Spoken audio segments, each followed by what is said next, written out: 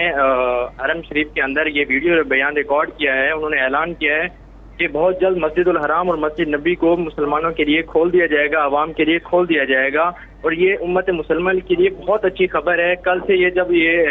جتنے بھی مسلمان نے یہ خبر سنی ہے کہ بہت ان کے اندر بہت خوشی ہوئی ہے, اور ہماری بھی حرم انتظامیہ سے بات چیت ہوئی ہے. اور دوسری جانب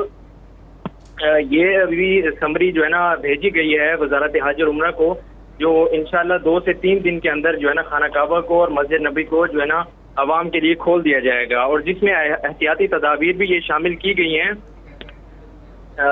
جو مسجد الحرم میں آنے والوں کے لیے جو ہے نا قرآن پاک کے نسخے کو استعمال کرنے کی ممانعت ہوگی, اور نمازیوں کو فاصلہ برقرار رکھنے کی بھی ہدایت کی گئی ہے, اور دونوں مساجد کے واش روم بھی بند رکھے جائیں گے, اور نماز کے لیے آنے والوں کے لیے ماسک پہننا ضروری قرار دیا گیا ہے, اور مساجد سے داخلے سے پہلے سینیٹائزر کا استعمال بھی لازمی ہوگا. یعنی اس کے لیے ایس او پیز جاری کیے گئے جن پر عمل درآمد ضروری ہوگا. رانا صاحب, اگر گزشتہ سال کی تعداد دیکھی جائے لاکھوں میں تھی جو حج کی سعادت حاصل کرنے کے لیے مسلمان دنیا بھر سے مکہ مکرمہ میں اکٹھے ہوئے تھے, کیا اس بار کچھ پلاننگ میں تبدیلی کی جا رہی ہے؟ کیا عوام کی تعداد کو کچھ کم کیا جائے گا؟ پریکاشنری میئر کیا اپنائے جا رہے ہیں سعودی حکومت کی جانب سے؟ میری اطلاع کے مطابق اس دفعہ تعداد کچھ کم کی جائے گی, کیونکہ سعودی حکومت جو ہے ہر صورت میں چاہتی ہے کہ جتنے عازمین حج وہاں پہ آئیں ان کو بہتر سے بہتر سہولیات دی جائیں, کیونکہ وہ حاکمین حرمین شریفین جو ہے شاہ سعودی ولی عہد جو ہے سعودی کنگ جو ہے وہ اپنے آپ کو کہتے ہیں, ہمیشہ ہوتا بھی ایسا ہے, وہ کرتے بھی ایسے ہیں کہ وہ اپنے آپ کو جتنے حاجی کرام آتے ہیں حجاج کرام آتے ہیں ان کے خادم کہتے ہیں کہ ہم ان کی خدمت کے لیے آئے ہیں, ان کی خدمت کرنا اللہ کو راضی کرنا ہے. تو پھر جب اللہ کو راضی کرنے کی بات آتی ہے تو وہ کوشش کرتے ہیں کہ کم از کم وہاں پر لوگوں کو جتنی سہولیات ہو سکتی ہے وہ سہولیات دی جائیں, اور ہمارے ذرائع کے مطابق یہ بات ہو رہی ہے کہ وہاں پر اس بار حاجی جو ہے ان کی تعداد پہلے سے کم کی جائے گی, کیونکہ کرونا وائرس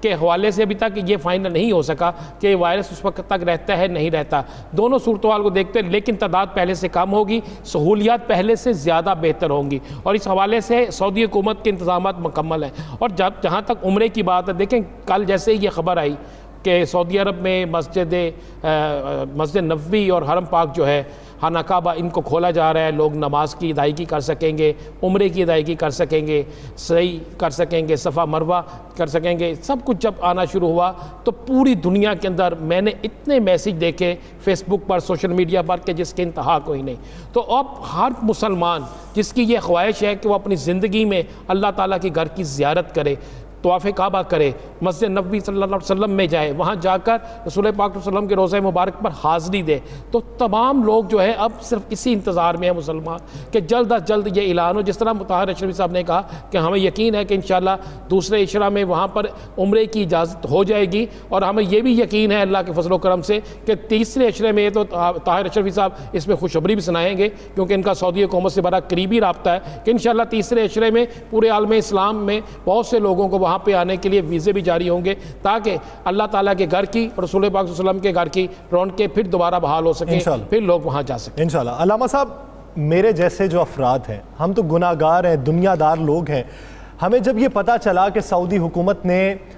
مکہ مکرمہ اور مدینہ منورہ میں حفاظتی اقدامات کے تحت پابندی لگا دی ہے, تو ہم نے اقدام کو سراہا کہ حفاظتی اقدامات پوری دنیا اپنا رہی ہے, تو سعودی حکومت نے اپنائے, اچھی بات ہے. لیکن ہمارے جو بڑے ہیں ان کا لگاؤ دین سے بہت زیادہ ہے, بہت دیندار ہیں, ان کے اندر کسک ہوتی ہے دین کی, محبت ہے انہیں. ان کو سعودی حکومت کے اس اقدام پہ اختلاف تھا, ان کی رائے یہ تھی کہ وہ اللہ کا گھر ہے, وہاں پہ اگر آپ سجدہ ریز ہو کر کچھ بھی مانگے آپ کو عطا ہو جائے گا, وہاں پر وبا نہیں پھیلے گی, آب شفا آپ پئیں گے تو آپ صحت مند ہو جائیں گے. آپ ان دونوں نظریات کو کس نظر سے دیکھتے ہیں؟ دیکھیے یہ تو اللہ کے نبی صلی اللہ علیہ وسلم کا حکم ہے کہ جب طاعون کا مرض آ جائے تو جو وہاں رہنے والا ہے وہاں رہے، وہ باہر نہ نکلے، باہر والا اندر نہ جائے۔ ایک تو یہ رسول اللہ صلی اللہ علیہ وسلم کا واضح حکم ہے۔ دوسری بات یہ ہے کہ اسباب کے درجے میں جو کام ہے وہ ہم نے کرنے ہیں۔ توکل علی اللہ کا مطلب یہ نہیں ہے کہ آپ دوائی نہ لیں، جیسے ہم کہہ رہے ہیں کہ احتیاطی تدابیر بھی کرنی ہے اور اللہ سے مدد بھی مانگنی ہے، تو اللہ سے مدد مانگنا۔ دیکھیے سعودی عرب جو ہے، مکہ مکرمہ کے اندر ایک وقت میں پوری دنیا سے لوگ موجود ہوتے ہیں، اور اگر خدا نخواستہ ان میں سے کچھ مریض ہوں، اور جس طرح یہ مرض بڑھتا جاتا ہے، ایک شخص سے کہتے ہیں 370 اشخاص متاثر ہوتے ہیں، اگر ایک شخص جس کو مرض ہو وہ ملاقات کرے یا ملے تو اس سے آگے ٹرانسفر ہوتا ہے۔ تو یہ تو سعودی حکومت نے قرآن و سنت کی روشنی میں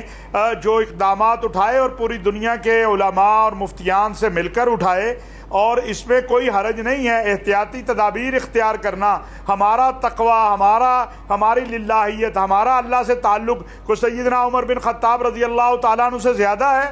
اگر سیدنا عمر بن خطاب اور اصحاب رسول و اہل بیت طاعون کے مرض آتا ہے اور واپس ہو جاتے ہیں مدینہ منورہ کی طرف، اور اس طاعون کے مرض میں وہاں رہتے ہوئے کبار صحابہ جو ہیں وہ شہید ہو جاتے ہیں، تو آج ہمارا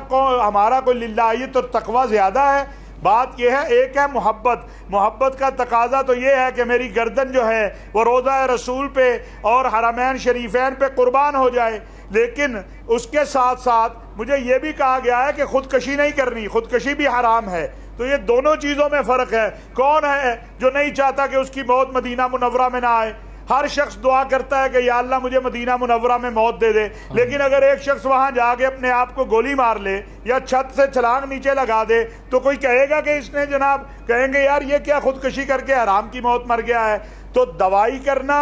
اور توکل علی اللہ دو علیحدہ علیحدہ چیزیں ہیں۔ اللہ کریم نے اور اللہ کے رسول نے ہمیں زندگی کے اسلوب بتائے ہیں۔ ابھی آپ اپنے ہاں دیکھیں نا، یہ مسجدیں بھی تو بیت اللہ کی بیٹیاں ہیں نا، پوری دنیا کے اندر مسجدیں بند ہیں، اور آپ کے ہاں بھی جو مسجدیں کھلی ہیں کتنی احتیاطی تدابیر ہم نے اختیار کی ہیں۔ علامہ صاحب قطع کلامی کی معذرت چاہتا ہوں کیونکہ ہم اگر عوام کو یہ بتائیں کہ مسجدوں پہ پابندی اس وقت جو وقت کی ضرورت ہے، ہمیں حفاظتی اقدامات کے تحت SOPs پر عمل کرنا چاہیے، ہمیں گناہ گار کہا جاتا ہے، ہمیں یہ کہا جاتا ہے کہ ہم ایک پروپیگنڈے کے تحت بات کر رہے ہیں۔ اگر ہم یہ کہیں کہ حفاظتی اقدامات کے پیش نظر تمام ادارے بند رہنے چاہیے، کاروبار کچھ عرصے کے لیے معطل رہنا چاہیے، تو کہا یہ جاتا ہے کہ میڈیا کا اپنا کاروبار چل رہا ہے اس لیے دوسرے کاروبار بھاڑ میں جائیں، انہیں اس سے کوئی غرض نہیں ہے۔ ہمارے بڑے جو ہیں ان کا عشق، ان کی محبت، ان کا دین سے لگاؤ، اس پہ کوئی شک نہیں، کسی کے عقیدے پہ کوئی شک نہیں، بحیثیت مسلمان ہم شک کر ہی نہیں سکتے، کوئی فتویٰ جاری کر ہی نہیں سکتے، لیکن بات سنتے ہیں اس وقت پاکستان میں سب علماء کی۔ علماء نے جو راستہ دکھایا اسی پر چلنے کی کوشش کرتے ہیں۔ آپ عوام کو پیغام دیں گے کیا جو ہماری زبان نہ ہو، زبان آپ کی ہو؟ بات یہ ہے جی کہ پہلی بات میں آپ سے کہوں کہ جو سعودی عرب کے علماء ہیں وہ للہیت، تقوی میں اور اللہ سے تعلق میں کسی دوسرے سے کم نہیں ہیں۔ وہ الحمدللہ وہاں کے علماء جس طرح دین کے معاملات میں سٹینڈ لیتے ہیں، بہت کم لوگ لیتے ہیں، میں یہ ذاتی طور پہ بھی جانتا ہوں اور دنیا جانتی ہے۔ ایک پراپوگنڈا ہے وہ علیحدہ بات ہے۔ جہاں تک پاکستان کی بات ہے تو میں لوگوں سے یہ کہوں گا کہ یہ جو ہدایات یا SOPs مساجد کے لیے طے ہوئی ہیں، یہ کوئی بیٹھ کے حکومت نے ایک کمرے میں طے نہیں کی۔ چاروں مکاتب فکر کے علماء، جید علماء جو اس وقت پاکستان میں اویلیبل ہیں، وہ بیٹھے، حکومت بیٹھی، اس کے اوپر مشاورت ہوئی، 3 وزیر اعظم اور صدر کے ساتھ میٹنگیں ہوئیں، اس پہ یہ چیزیں طے ہوئیں۔ اور جیسے میں نے عرض کیا کہ توکل علی اللہ یہ نہیں کہتا کہ آپ نے دوائی نہیں لینی ہے، توکل علی اللہ یہ نہیں کہتا کہ سامنے دیوار ہے تو اس میں سر مار دو۔ اللہ کے نبی صلی اللہ علیہ وسلم نے کیا فرمایا کہ پہلے اپنے اونٹ کا جو گھٹنا ہے وہ باندھ اور پھر اللہ پر توکل کر۔ پہلے مشاورت کی جنگوں، اللہ کے نبی صلی اللہ علیہ وسلم سے زیادہ متوکل کون تھا؟ سیدنا عمر بن خطاب جو ہیں، اور اصحاب رسول سے زیادہ متوکل ہیں آپ لوگ؟ کیا آپ کہیں گے جی ہم بڑے متوکل ہیں؟ کبار صحابہ طاعون کا مرض آیا، اس میں شہید ہو گئے، حضرت عمر اس جگہ داخل نہیں ہوئے۔ تو آج اس لیے لوگوں کو جو ہدایات ہے، اور میں پھر یہ ایک بات سخت ہے کہنا چاہتا ہوں کہ اگر کوئی مسجد ہدایات پر عمل نہ کرنے کی وجہ سے بند ہوئی تو اس کا ذمہ دار وہ شخص ہوگا جو عمل نہیں کر رہا. اس طرح ہم اپنے جو سب سے زیادہ شکایات آ رہی ہے وہ بوڑھے حضرات سے آ رہی ہے. میں سمجھتا ہوں ان کی محبت مسجد کے ساتھ، لیکن میں ان سے اپیل کرنا چاہتا ہوں کہ یہ چند دن ہیں، یہ گزر جائیں گے. آپ اپنے گھر میں نماز پڑھیں. آپ کی صحت، آپ کی اولاد کی صحت، آپ کے محلے داروں کی صحت وہ بڑی عزیز ہے. حکومت کو بھی ہوگی، آپ کے گھر والوں کو بھی، اور ہمیں بھی بڑی عزیز ہے. انشاءاللہ اللہ کریم آپ کو دوہرا اجر دیں گے، ایک صبر کرنے کا، ایک یہ نماز پڑھنے کا. وہ وقت قریب آئے گا جب یہ مسجدیں اسی طرح آباد ہوں گی، جب بیت اللہ کے اندر لبیک اللہم لبیک کی صدا بلند ہوگی، جب روضہ رسول پہ ہم سب کھڑے ہو کے آقا علیہ الصلاۃ والسلام کے سامنے نذرانہ عقیدت پیش کر رہے ہوں گے. صبر اللہ نے کہا ہے، جب ایسی ابتلا آ جائے تو پھر صبر کرو. ہمیں صبر کے ساتھ ہی خوشخبری ملے گی، اور انشاءاللہ وہ دن قریب ہے، دور نہیں ہے، جب انشاءاللہ ہم مسجدوں میں بھی جائیں گے، ہم بیت اللہ میں بھی جائیں گے، اور انشاءاللہ ہم روضہ رسول پہ بھی حاضری دیں گے. دعا یہی ہے کہ اللہ کریم اس وبا کو انسانیت سے جلد از جلد ٹال دے، اور سعودی عرب کی حکومت کو، اور خصوصاً امام حرمین شریفین شیخ عبد الرحمن السدیس کو، اور ان کے ساتھ جتنے بھی حرمین کی خدمت میں کام کر رہے ہیں ان کو توفیق دے کہ وہ زیادہ سے زیادہ اور بہتر سے بہتر انداز میں عمرہ زائرین کے لیے اور حجاج کے لیے انتظامات کر سکیں، تاکہ ہم بیت اللہ میں جا کے طواف کر سکیں اور روضہ رسول پہ حاضری دے سکیں. اللہ تعالیٰ ہمیں بھی یہ سعادت نصیب فرمائے. علامہ صاحب ساتھ ہی رہے گا. شہزاد صاحب آپ کے پاس شاید حرمین شریفین کے حوالے سے کوئی خاص اپڈیٹس ہیں؟ جی بالکل بالکل. 2 دن پہلے حرمین شریفین کو شیخ عبد الرحمن السدیس کی سربراہی میں غلاف کعبہ اور کعبہ کی دیواروں اور مزاب رحمت کو سینیٹائزر کیا گیا. اور آپ کو احتیاطی تدابیر کے حوالے سے بتاتا چلوں کہ مسجد نبوی اور مسجد الحرام میں اسکریننگ سسٹم بھی نصب کر دیا گیا ہے، اور مسجد نبوی اور مسجد الحرام کے باہر داخلی راستوں پر سینیٹائزر کا بھی حکومت کی طرف سے سینیٹائزر بھی رکھا گیا ہے. اور پہلے مرحلے میں یہی بتایا جا رہا ہے کہ عمرہ زائرین کو جو ہے نا عمرے پہ پابندی ہوگی، لیکن پہلے مرحلے میں پہلے عشرے میں جو ہے نا طواف اور نماز کی ادائیگی ہوگی، اور دوسرے عشرے میں جو کل کی سمری تیار کی ہے الشیخ عبد الرحمن سدیس نے اپروول کے لیے بھجوا دی گئی ہے، جو 8 امید کرتے ہیں کہ اس دن کا سورج جلد ہی طلوع ہوگا جب وبا کے یہ بادل چھٹ جائیں گے. خوشحالی خدا کے حضور ہم سجدہ ریز ہو سکیں گے اور خدا سے اپنی مغفرت کی دعا مانگیں گے، زندگی کی خوشحالی کی دعا مانگیں گے. ناظرین دیگر ایشوز پر بات ایک شارٹ بریک کے بعد.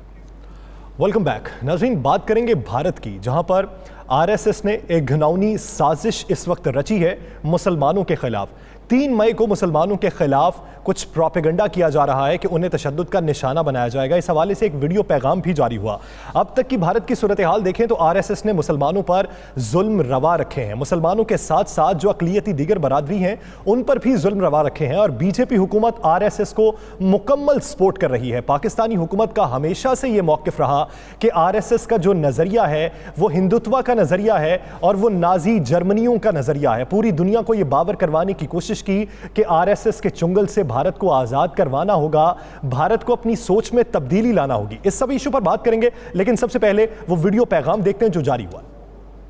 کائرتا ہے ہمارا، ملوں کی دھرتی پہ بوجھ ہے، ہمارا جینا ہی ویرتھ ہے. 3 تاریخ کو لاک ڈاؤن کھلتے ہی سبھی ہندو بھائی مہاراشٹر کوچ کریں، جو جہاں پہ ہے وہ اس کا وہیں وروଧ کریں. لاک ڈاؤن پہ سبھی کی پوسٹ پہ اس کا وروଧ، ایسا وروଧ ہمیں کسی میڈیا کی ضرورت نہیں ہے، ہمیں کسی بھرشٹ نیتا کی ضرورت نہیں ہے. ہم خود میں سکچم ہیں، یہ بتا دوں. جب شانتی دودھ کی بات آتی ہے تو ہر سیکولر، ہر کایا، ہر نیتا کیوں چپ ہو جاتا ہے، ہر میڈیا کیوں چپ ہو جاتی ہے؟ ایک بھیڑ کا نام دے کے اس کو بچانے کے لیے تیار ہے. ہندو کتنا کائر ہو گیا ہے، ہندو صرف اگربتی موم بتی یہی سب جلانا جانتا ہے. بھائیو اب سمے آ گیا ہے. ناظرین یہ تھا آر ایس ایس کا کارندہ جو اپنے دوستوں کو یہ پیغام دے رہا تھا کہ 3 مئی کو لاک ڈاؤن کھلتے ہی مسلمانوں پر حملہ کر دیا جائے، جو جہاں ملے اسے وہیں کاٹا جائے. رانا صاحب اس وقت آر ایس ایس جو ہے وہ اس کے ہاتھوں پورا بھارت یرغمال بنا ہوا ہے. بی جے پی حکومت کے مکمل سپورٹ ہے, لیکن ایک بڑی آبادی ایسی بھی ہے جو بی جے پی کے نظریات سے اختلاف رکھتی ہے, لیکن اس کے باوجود بھی یہ تمام تر صورتحال حکومت کے کنٹرول میں کیوں نہیں آتی؟ یہ حکومت کے کنٹرول کی بات نہیں ہے. بات یہ ہے کہ یاسر یہ تو حکومت کی مرضی, اس کی منشا, اس کی رضامندی سے ہو رہا ہے. آپ دیکھیں کہ یہ ویڈیو جو ہم نے چلائی, اگر یہ ہمارے پاس ویڈیو آئی, کیا یہ بھارتی حکومتی اداروں کے پاس نہیں ہوگی؟ کیا ان کے پاس یہ سب چیزیں نہیں ہوں گی؟ پلاننگ کیا ہو رہی ہے کہ باقاعدہ حکومت نے احکامات جاری کیے ہیں پولیس کو, فوج کو, بھارت کے اندر جتنے بھی قانون نافذ کرنے والے ادارے ہیں, کہ آر ایس ایس کے گنڈے جہاں چاہے جو چاہے کریں, آپ نے ان کو سپورٹ کرنا ہے. اور مسلمانوں سمیت بھارت میں رہنے والے جتنے بھی اقلیتیں ہیں ان سب کو اگر یہ ختم بھی کر دیں تو آپ نے ان کو ہی سپورٹ کرنا ہے. اب ہو کیا رہا ہے, یہ بہت قانونی سازش ہو رہی ہے. اور 3 مئی کو جس وقت یوم عالمی آزادی صحافت کا دن منایا جائے گا, تو بھارت کے اندر اس دن خون کی ہولی کھیلی جائے گی, مسلمانوں کا قتل عام کیا جائے گا. اور اس کے لیے 3 صوبوں کو چن لیا گیا ہے. ان 3 صوبوں کے حوالے سے ابھی آپ نے سنا, ایک صوبے کا, ایک ریاست کا تو باقاعدہ نام لیا گیا. تو یہ ایک پلاننگ ہے کہ 3 مئی کو جیسے ہی لاک ڈاؤن ختم ہوگا تو یہ ہندو جتنے ہیں آر ایس ایس کے گنڈے جو ہیں یہ وہاں سے نکلیں گے. اس نے ہاتھ میں تلوار پکڑی ہوئی ہے, تلوار پکڑ کر للکار ہے. اس میں تو ہم نے بہت سی چیزیں, چونکہ اس میں گالیاں بھی اس نے نکالی تھیں, ہم نے کاٹ دی ہیں, جس میں اس نے کہا ہے کہ مسلمانوں کے ہوتے ہمارا یہاں پہ رہنا بالکل ممکن نہیں ہے, ہم پر ہمارا دودھ حرام ہے. یہ لفظ انہوں نے استعمال کیے ہوئے ہیں. بڑی گندی گالیاں دی ہوئی ہیں ان لوگوں نے. اب یہ 3 تاریخ کو مختلف 3 ریاستوں کے اندر آر ایس ایس کے گنڈے باقاعدہ مسلمانوں کے خون سے ہولی کھیلیں گے, مسلمانوں کا قتل عام کیا جائے گا, معصوم بچیوں کو اٹھایا جائے گا, معصوم بچوں کو قتل کیا جائے گا, ان کی چوکوں, گلی محلوں, بازاروں, چوراہوں پر لاشوں کو لٹکایا جائے گا. یہ فیصلہ ہو چکا ہے. اور یہ باقاعدہ یہ جو شخص ہے یہ کوئی آر ایس ایس کا ایک عام کارکن نہیں ہے, یہ ان کا باقاعدہ ایک عہدیدار ہے. اور وہ عہدیدار ہے جس کے خلاف آج سے پہلے کئی مقدمات درج ہیں. اب وہ عہدیدار باقاعدہ اپنے لوگوں کو میسج بھیج رہا ہے, یہ واٹس ایپ میسج بھی گیا, یہ ویڈیو پیغام بھی گیا. اور بظاہر تو یہی لگتا ہے کہ حکومتی پشت پناہی حاصل ہے, کیونکہ اب تک تو قانون اتنا مضبوط ہو چکا ہے کہ لوگ ڈرتے ہیں سوشل میڈیا پر کچھ بات کرتے ہوئے, کیونکہ آپ کو ایجنسی کے افراد آ کے اٹھاتے ہیں. آپ اگر ریاست کے خلاف بات کر رہے ہیں, آپ وہ نظریہ اپنائے ہوئے ہیں جو متشدد رویہ ہے, تو آپ کو وہ متعلقہ ادارے آ کے گھر سے اٹھا کے لے جاتے ہیں. تو اگر اس شخص کو ابھی تک اٹھایا نہیں گیا, اس کے خلاف کوئی کارروائی نہیں کی گئی, تو یہ تو سراسر یہی بات ہے کہ اسے حکومتی پشت پناہی حاصل ہے. بالکل اسے حکومتی پشت پناہی آتا ہے. حکومت کی طرف سے اسلحہ انہیں دیا گیا ہے, حکومت کی طرف سے انہیں ٹرانسپورٹ دی جائے گی, حکومت کی طرف سے انہیں جس جگہ انہوں نے جانا ہے وہاں تک پہنچنے کی رسائی دی جائے گی, حکومت کی طرف سے پولیس اور ان کی جو فوج ہے وہ باقاعدہ ان کو سہولت کار کے طور پر استعمال میں آئے گی. جہاں پر یہ دیکھیں گے کہ مسلمان زیادہ اکثریت میں ہیں وہ ان پر حملہ ور ہوں گے, تو آپ اس وقت دیکھیں گے اس وقت قانون نافذ کرنے والے ادارے درمیان میں آ جائیں گے اور ان کا بیچ بچاؤ کرا دیں گے. مگر جہاں پر مساجد کو جلانے میں یہ کامیاب ہو جائیں گے, جہاں پر یہ گھروں کے اندر آگ لگانے میں کامیاب ہو جائیں گے, جہاں پر یہ درگاہوں مزارات کو توڑنے میں, ان کو توڑ پھوڑ میں یہ کامیاب ہو جائیں گے, وہاں پولیس دیگر ادارے دور کھڑے ہو کر تماشا دیکھتے رہیں گے. یہ باقاعدہ ایک پلاننگ ہے اور باقاعدہ بھارتی حکومت نریندر مودی کے احکامات پر عمل کر رہی ہے. اور یہ عمل جو ہے آپ نے ایک بڑا دیکھیں, پاکستان کے اندر کوئی شخص سوشل میڈیا پر کسی اقلیت کے خلاف کوئی بات کرے, اللہ کے فضل و کرم سے ہمارے ادارے حرکت میں آتے ہیں, چاہے وہ شخص جتنا مرضی طاقتور ہو اس کو پکڑا جاتا ہے, اس کے خلاف کارروائی کی جاتی ہے. مگر بھارت کے اندر کیا ہو رہا ہے؟ نہیں رانا صاحب, بھارت میں بھی حرکت میں آتے ہیں. اگر آپ نے خلاف بولا ہو ہندوؤں کے, اگر آپ نے خلاف بولا ہو حکومت کے, اگر آپ نے حکومت کے وہ ایکٹس جو ہیں, وہ اقدامات جو ہیں جو مقبوضہ کشمیر میں اپنائے گئے یا پھر ادھر شہریت کے حوالے سے اپنائے گئے, اس میں جس نے بات کی اسے گھر سے اٹھایا گیا, مارا گیا. لیکن دوسری جانب اقلیتوں پہ حملہ کرنے کے لیے کوئی بولے اسے کوئی بات نہیں کرتا. بالکل اسی طرح آپ دیکھیں نا کہ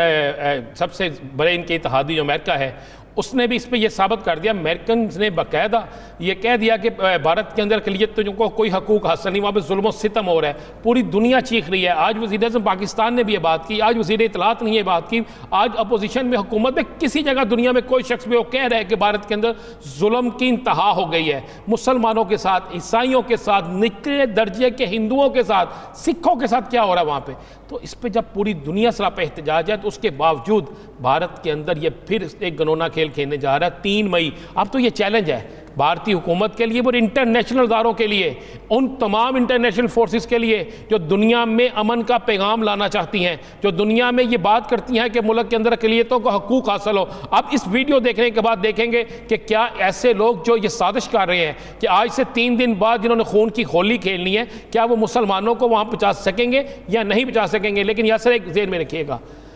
جتنا مرضی یہ کوشش کر لیں, جو حالات آ رہے ہیں اس حالات میں ہمیں نظر آ رہا ہے کہ آنے والے دنوں میں مسلمانوں کے اندر ایک ایسی تحریک شروع ہوگی کہ بھارت کے اندر RSS کے گنڈے جو ہیں یہ نیست و نابود ہو جائیں گے. یہ آپ دیکھ لیجیے گا. لیکن وقت یہ ڈیمانڈ کرتا ہے ہم سے کہ ہم نے آواز کس کے خلاف اٹھانی ہے, کس کے حق میں بات کرنی ہے. آپ اس وقت اگر دیکھیں تو پورے بھارت کے اندر خانہ شروع ہو چکی ہے. ایک جانب اقلیت ہے تو دوسری جانب وہ افراد ہیں جو ان پر تشدد اور ظلم روا رکھتے ہیں, اور حکومت صرف خاموش تماشائی بنی دکھائی دیتی ہے, جس سے یہ بات واضح طور پر ثابت ہوتی ہے کہ حکومت ان کی پشت پناہی کر رہی ہے. لیکن اگر ان کو دبایا جائے گا تو کسی روز ان کا لہو بھی رنگ لائے گا, کسی روز ان کی بھی زبان سے کوئی حرف نکلے گا جو آپ کے تخت و تاج کو ہلا کے رکھ دیں گے. ناظرین آگے بڑھیں گے, بات کریں گے پاکستانی حکومت اس وقت جو پاکستان تحریک انصاف کی ہے اس کے خلاف اپوزیشن جماعتوں نے ابھی تک کیا کردار ادا کیا. رانا صاحب, گٹھ جوڑ بہت ہوئے, بیٹھکیں بہت ہوئیں, رابطے بہت ہوئے, لیکن سب کے سب بے سود گئے. حکومت کے خلاف کوئی منظم حکمت عملی اپوزیشن بنانے میں اب تک ناکام رہی ہے. لیکن اب دوسرا طریقہ کار کیا اپنایا جا رہا ہے جس سے حکومت کو اپوزیشن زیر کرنے کی کوششوں میں؟ دیکھیں میری اطلاع کے مطابق اپوزیشن جماعتیں جو ہیں ان کے 4 رابطے آپس میں ہو چکے ہیں. ان 4 وابط میں اہم کردار ان لوگوں نے ادا کیا جو ماضی میں بھی ان کے درمیان صلح سے لے کر دیگر معاملات میں اہم ترین ثالثی کا رول ادا کرتے تھے. پیپلز پارٹی مسلم لیگ نون میں آپس میں تھوڑے سے اختلافات تھے, لیکن وہ اختلافات جو ہے انہیں دور کرنے میں ایک سابق چیئرمین سینٹ جو ہے اس نے بڑا اہم کردار ادا کیا ہے, اور ان میں آپس میں کافی حد تک دوبارہ معاملات بہتری کی طرف جانا شروع ہو گئے ہیں. جس کے بعد مولانا فضل الرحمان, اسفر یار ولی, محمود اچکزئی سمیت اور دیگر جو گروپس ہیں ان نے مل کر یہ فیصلہ کیا ہے کہ کسی نہ کسی طریقے سے حکومت کو ٹف ٹائم دیا جائے. اب اس ٹف ٹائم کو دینے کے لیے 3 آپشن جو ہے اپوزیشن جماعتیں اس پر کام شروع کر دیا. نمبر 1, اپوزیشن جماعتیں سمجھتی ہے کہ مہنگائی تو ابھی نہیں ہوگی, لیکن اپوزیشن جماعتیں کرونا وائرس جو ہے اس میں ہسپتالوں کی صورتحال, حکومت سے ناراض ڈاکٹر, حکومت سے ناراض وہ مکاتبہ فکر کے لوگ جن کو جو مثلا جو کہتے ہیں ہماری فوری دکانیں کھولیں, وہ لوگ جو کہتے ہیں ہمارے دفاتر کھولیں, وہ مزدور لیڈر جو شاید خود کام تو نہیں کرتے لیکن مزدوروں کے لیڈر بن کر سیاست کرتے ہیں, ان کو پہلے استعمال کیا جائے گا. آئندہ آنے والے 8 سے 10 دنوں میں, یاسر جو میں بتا رہا ہوں یہ دیکھ لیجئے گا, آئندہ آنے والے 8 سے 10 دنوں میں کرونا کے لاک ڈاؤن کے باوجود بھی پاکستان کے مختلف علاقوں میں مظاہروں کا سلسلہ شروع ہو جائے گا. کئی ہسپتالوں کے اندر کئی ایسے سینٹر جہاں پہ آئسولیشن وارڈز بنائے گئے ہیں, جہاں پہ 1000 یا 500 یا 200 بیڈز کا ہسپتال بنائے گئے ہیں پرائیویٹ بلڈنگز, ان میں توڑ پھوڑ شروع ہو جائے گی. سوشل میڈیا کے اندر ایسی نفرت حکومت کے خلاف کمپین شروع ہو جائے گی کہ کرونا کے مریضوں کا علاج نہیں ہو رہا, کھانا نہیں مل رہا, کرونا کے لوگوں کے ساتھ زیادتیاں ہو رہی ہیں, کرونا کے مریضوں کے ساتھ فلاں ہو رہا ہے. ایسی نفرت پیدا کی جائے گی کہ لوگ حکومت کے خلاف باہر آ جائیں. باقاعدہ یہ کمپین کے لیے میڈیا, یہ سوشل میڈیا جو ہے اس کو پہلے بھرپور طریقے سے استعمال کر کے پھر اچانک سیاسی جماعتوں کے جو کارکن ہیں وہ لوگ جن کو یہ ٹارگٹ دیا مل کر, تمام اپوزیشن جماعتوں کے سیاسی پتے کیا تمام کے تمام فیل ہو چکے ہیں جو اب انتشار کی سیاست پر؟ جی بالکل فیل ہو چکے ہیں. اگر وہ اس لیے فیل ہو چکے ہیں کہ ان تمام سیاسی جماعتوں کے پاس جو ان کے اپنے ارکان اسمبلی ہیں ان پر ان کو اعتماد نہیں ہے کہ اگر ہم باقاعدہ عدم اعتماد کی تحریک لاتے ہیں یا کوئی ایسی موو چلاتے ہیں تو انہیں یہ نظر آ رہا ہے کہ ان کے پتے جو ہیں وہ شو ہونے سے پہلے ہی ختم ہو جائیں گے. تو اس پر انہوں نے اب یہی کہا کہ بجائے یہ اسمبلی کے اندر شو ڈالیں. لیکن صاحب آپ کی ایک بات سے اختلاف ہے, آپ کہتے ہیں کہ کارکنان پہ اعتماد نہیں ہے, ارکان اسمبلی پہ قیادت کو اعتماد نہیں ہے, لیکن یہاں پہ صورتحال مختلف ہے. یہاں پہ جو ارکان اسمبلی ہیں انہیں اپنی قیادت پہ اعتماد نہیں. یہ دونوں چیزیں ایک ہی طرف جا رہی ہیں نا, کیونکہ ارکان اسمبلی سمجھتے ہیں کہ جب مشکل وقت آتا ہے تو یہ پاکستان سے باہر چلے جاتے ہیں. وہ سمجھتے ہیں کہ جب کوئی ڈیل کرنے کا وقت آتا ہے تو اوپر سے خود بخود ڈیل ہو جاتی ہے اور ہمیں علم بھی نہیں ہوتا. اس لیے آپس میں یہ دونوں, آپ یہ بھی سمجھ لیں کہ ان کو ان پہ نہیں, ان کو ان پہ نہیں. اسی وجہ سے قیادت جو ہے نا کسی صورت میں کوئی ایسی گیم نہیں کھیلنا چاہتی کہ جس میں گنتی کا جب مرحلہ آئے تو اس میں یہ بالکل نیچے چلے جائیں. اب یہ کھیلیں گے کیا کہ آپ دیکھ لیجئے گا 8 سے 10 دن میکسیمم, ان 8 سے 10 دنوں میں آپ کو توڑ پھوڑ, لڑائی جھگڑے, پھڈے, احتجاج یہ شروع ہوتے نظر آئیں گے. ان احتجاجوں کو کس طرح تیز کرنا ہے, پھر کس طرح پولیٹیکل جماعتیں اس میں حصہ لیں گی,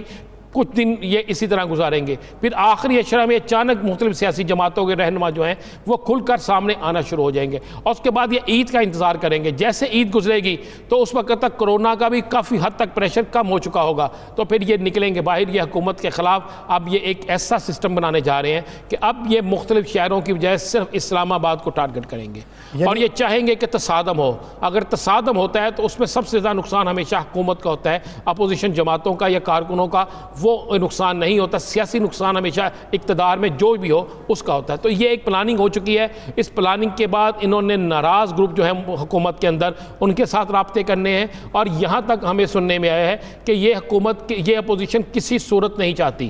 یہ اپوزیشن کسی صورت نہیں چاہتی کہ موجودہ حکومت اپنا وقت پورا کرے. یہ چاہتے ہیں کہ دسمبر سے پہلے کوئی ایسا سین سسٹم آ جائے کہ یہ حکومت چلی جائے, کیونکہ انہیں پتہ ہے دسمبر کے بعد جیسے ہی سینٹ کے الیکشن آئیں گے تو سینٹ کے الیکشن میں تحریک انصاف کے پاس اچھی خاصی اکثریت ہو جائے گی, اور جب تحریک انصاف اکثریت میں سینٹ میں آ جائے گی تو پھر اپوزیشن جماعتوں کے لیے آنے والا وقت بڑا برا ہوگا. بات یہ ہے کہ جب پوری دنیا میں ایسے وقت تمام اپوزیشن جماعتیں اور حکومتیں ایک پیج پر ہیں,